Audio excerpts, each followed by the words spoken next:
వచ్చాడు రా యుఎస్ నుంచి. అవునా?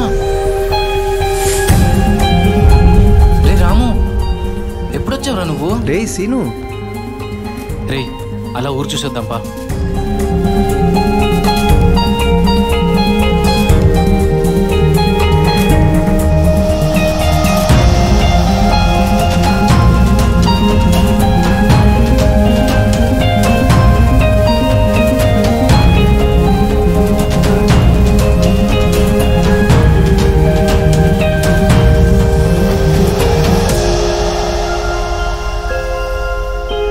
నేను యుఎస్ నుంచి వచ్చాక ఎలా ఉన్నానో అడగకుండా ఊరెలా ఉందో చూపిస్తానో చూడు, అప్పుడే అర్థమైందిరా. ఈసారి 2 ఏళ్ళకి కాదురా, ఐ విల్ మేక్ ష్యూర్ 2 నెలల్లో మళ్ళీ ఇక్కడికి వచ్చి ఈ ప్రభుత్వానికే ఓటేస్తా.